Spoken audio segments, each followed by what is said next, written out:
Welcome to Shri Shri food. આજે આપણે બનાવીશું સાંભર। આ સાંભરનો ઉપયોગ ઇડલી, ઢોસા અને મેંદુવડામાં થતો હોય છે અને આ બધી વાનગીમાં સાંભારના લીધે જ ટેસ્ટ આવતો હોય છે।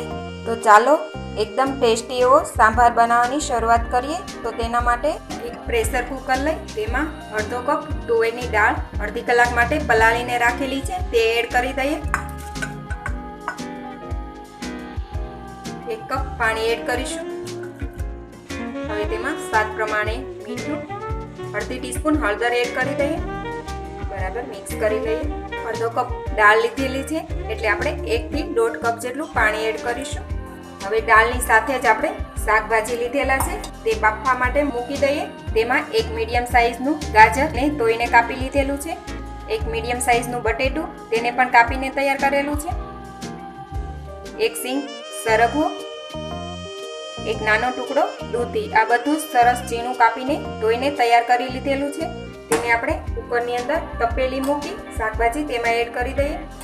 સરગવો, બટેટું, ગાજર, દૂધી, આ રીતે વરાળથી બધું શાકભાજી દાળ સાથે સરસ બફાઈને તૈયાર થઈ જશે। અને આ રીતે અલગથી ન બાફવું હોય તો દાળની સાથે પણ બાફી શકાય છે। હવે કુકર બંધ કરીને આપણે 4 વિસલ કરીને તૈયાર કરી લઈએ। હવે આપણે કુકરમાં 4 વિસલ વાગી ગઈ છે, ચેક કરી લઈએ।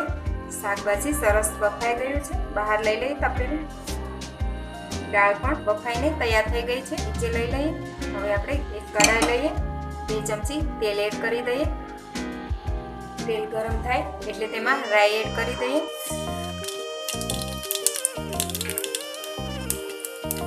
તેની સાથે થોડા નાખીશું લીમડાના પાન, હિંગ પણ એડ કરી દઈએ। હવે તેમાં એક મીડિયમ સાઈઝની ડુંગળી એડ કરી દઈએ। ડુંગળી ઝીણી કાપેલી છે। હવે બધું બરાબર મિક્સ કરી દઈએ। ડુંગળીને આપણે સારી રીતે સાંતળીને તૈયાર કરીશું।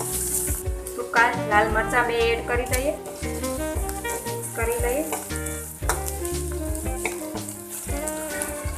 આદુની પેસ્ટ એડ કરીશું, મિક્સ કરી લઈએ। હવે તેમાં 1 નંગ ટામેટું ઝીણું કાપેલું છે તે એડ કરી દઈએ। બધું બરાબર મિક્સ કરી લઈએ। હવે આપણે મીઠું એડ કરીશું। મીઠું આપણે ટામેટા અને ડુંગળીના ભાગનું જ એડ કરીશું। આપણે દાળ બાફતી વખતે મીઠું એડ કરેલું છે।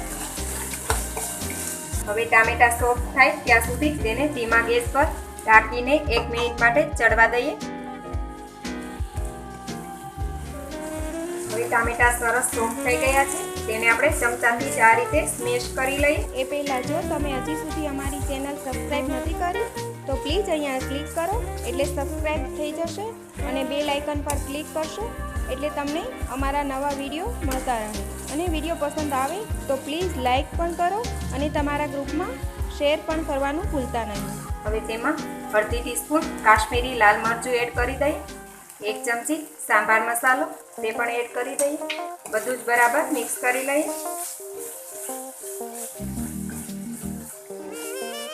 હવે તેમાં બાફેલું શાકભાજી એડ કરી દઈએ।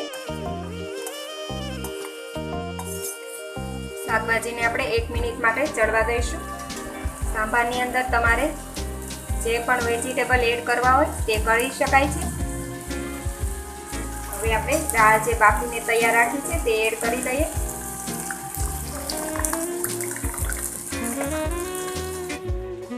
બધું બરાબર મિક્સ કરી લઈએ।